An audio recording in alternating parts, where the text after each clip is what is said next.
Donc Ludovic nous a présenté donc les solutions en fait, qui permettent de programmer un robot Stobli. Donc la programmation donc, en Val3, qui est le langage natif donc, des robots Stobli, où on va pouvoir traiter en fait, toutes les applications, donc même les plus complexes.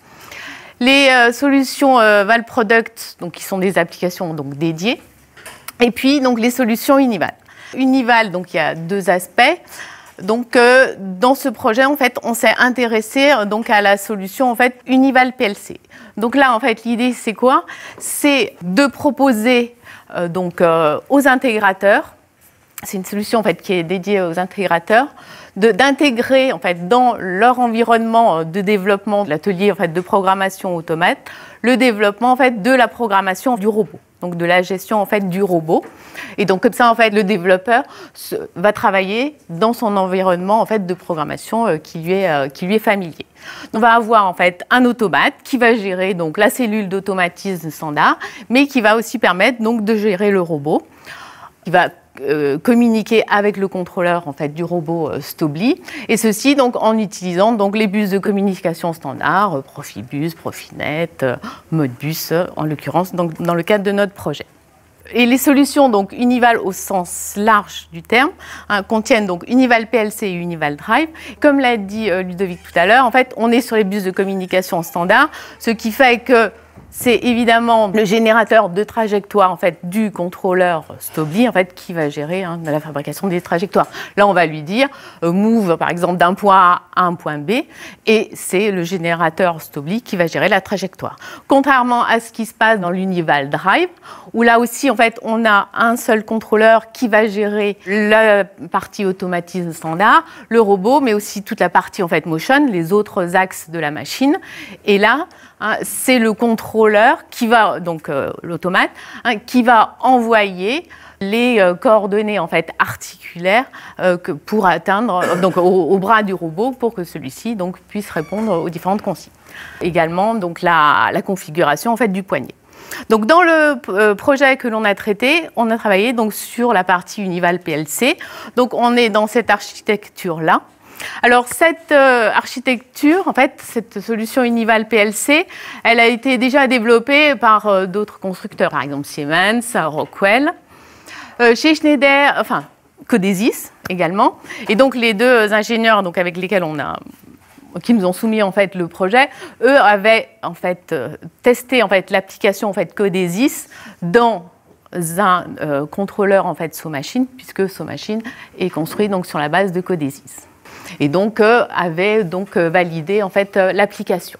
Mais rien donc n'existe au niveau de Unity Pro, et donc ça a été en fait le but de notre projet. Donc c'est-à-dire pouvoir gérer en fait la programmation d'un robot dans l'atelier logiciel donc Unity Pro. Donc alors en fait comment ça se passe? Eh bien en fait on va donc développer un certain nombre de blocs fonctions qu'on va mettre en œuvre au niveau en fait, de l'application Unity Pro. Et ces blocs fonctions vont nous permettre de gérer le robot, le fonctionnement du robot. Voilà. Donc, ça se passe en fait sur une application client-serveur. Donc, on a l'automate d'un côté et puis donc le contrôleur du robot Stobli de l'autre. Voilà. Donc, au niveau en fait du contrôleur Stobli, tout va se passer en fait par les entrées-sorties. Toutes les entrées en fait sorties du robot vont être échangées, et tout va passer par là en fait. On va échanger les entrées-sorties du robot au travers d'un bus de communication. Donc nous, on est en communication, on a implémenté en fait cette communication en mode bus TCP. Et au niveau donc de l'application d'automatisme, on va définir en fait un certain nombre de blocs fonctions en fait qui vont permettre. Ils sont rangés en fait en trois grandes catégories. Des blocs fonctions en fait qui vont permettre donc l'administration, donc c'est-à-dire voir l'état du robot, voir son statut, pouvoir mettre le bras sous puissance, autoriser ou pas les mouvements, resetter les erreurs, etc. Une gestion en fait de la communication, il y a un bloc fonction en fait de type LiveBit, c'est-à-dire que au niveau de l'automate, on va générer en fait un bit qui bagote toutes les 200 millisecondes. Ce bit-là va être envoyé au robot qui en fait le miroir et qui lui rebalance en fait le même bit miroir, d'accord, de manière en fait à s'assurer en fait du bon état en fait de la communication entre les deux équipements. Ça c'est la partie administration. Ensuite, il il y a la partie bloc fonction relatif aux bases de données. Quand on va définir son application, en fait, notre application robot, on va définir des points à atteindre, des repères. Donc on va faire en fait l'apprentissage des points donc, au niveau du robot et l'apprentissage du repère. Ça va être géré en fait dans des bases de données, donc dans la base de données principale.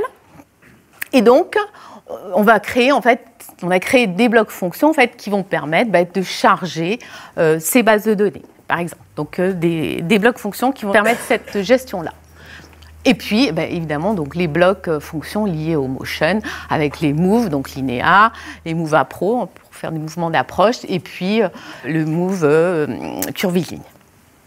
Et donc, ces blocs fonctions, ici, en fait, vont correspondre en fait, à des fonctions particulières qui vont être disponibles en fait, sur le serveur Unival PLC.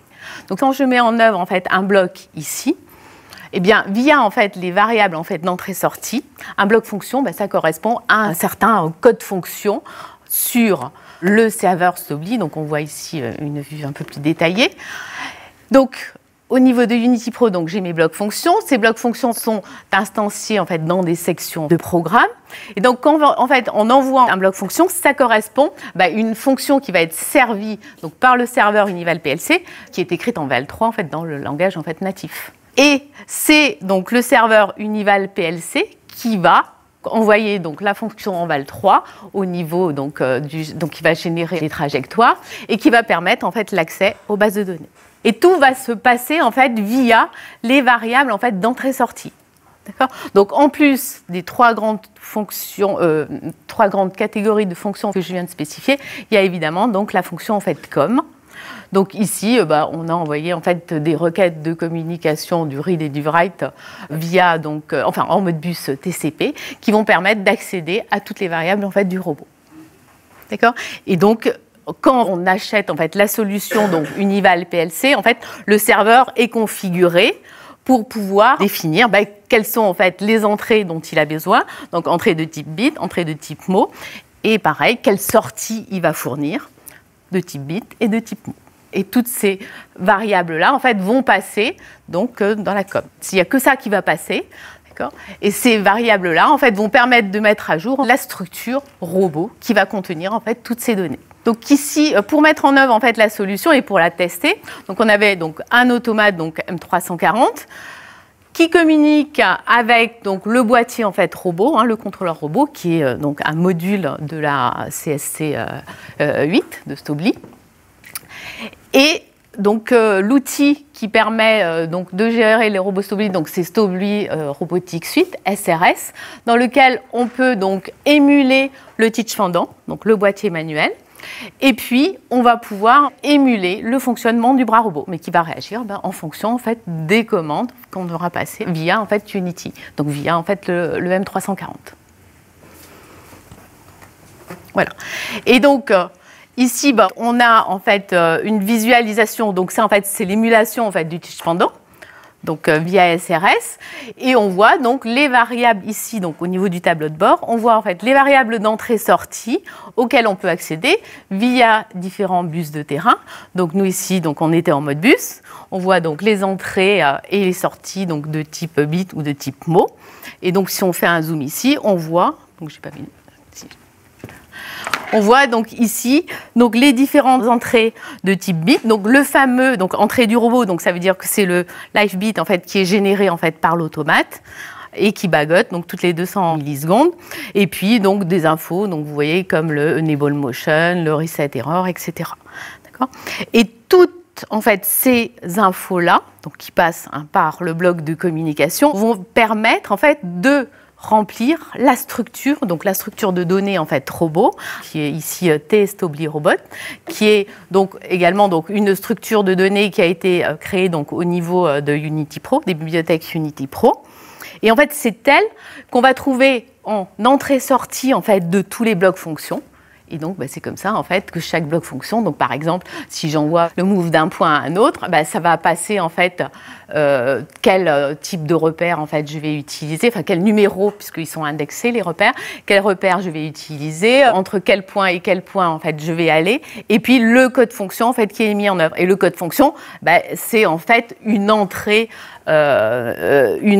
analogique, en fait, du robot, d'accord, de cette structure-là. Donc, par exemple, ici, donc cette structure-là, donc, vous voyez qu'elle contient les données from robot, donc les sorties du robot et les entrées du robot, entre autres. Et à l'intérieur, on va trouver en fait toutes les données de type bit qui sont en fait donc entrées, ce sont celles-ci. Si après j'ouvre en fait la structure n-bit register, je vais retrouver ça. Et puis ici, je vois en fait toutes les sorties en fait de type mot. Word, parmi lesquels donc le mode de fonctionnement. Donc quand on est dans ce mode de fonctionnement-là, on est en remote access. Et puis donc vous voyez ici les tableaux qui vont contenir les coordonnées cartésiennes du robot, les coordonnées articulaires, etc. Et ici, si on regarde donc from robot, donc ça, ce sont les sorties. Donc vous voyez donc le fameux live bit qui est donc le miroir et qui lui est généré en fait par le robot. Donc tout un tas en fait, toutes les infos en fait dont on va avoir besoin. Donc, si on voit le toRobot, donc vous voyez ici, chaque fonction a un code fonction particulier, donc qui va passer en fait par cette structure-là. D'accord ? Toutes ces données-là permettent en fait de compléter cette structure, et cette structure, elle est en entrée et sortie de tous les blocs. Donc, vous voyez ici, on reconnaît en fait que ce sont bien donc les mêmes informations. Donc, côté Unity d'un côté, et puis côté contrôleur du robot de l'autre. Voilà. Donc là, en fait, on a donc dans les bibliothèques Codesys et autres, il y a une trentaine en fait de blocs fonctions. Et donc là, en fait, on a démontré donc la faisabilité sur Unity en faisant à peu près une dizaine en fait de blocs fonctions. Donc les blocs fonctions de communication et puis donc quelques-uns pour gérer les bases de données, l'administration et puis les commandes de mouvement. Et donc ça, c'était implémenté donc, sur l'architecture avec donc, le contrôleur du robot et puis l'émulateur du Teach pendant et du bras. Voilà. Donc, mais c'est un projet qu'on a mené comme ça et qui, pour le moment, en fait, n'a pas été soutenu en fait, par les activités. Mais donc, les gens en fait, de Schneider et les gens de Stobli sont des gens de développement. En fait, sont intéressés puisque c'est des demandes en fait, clients, qui émanent des clients. Donc, il y a un intérêt commercial derrière.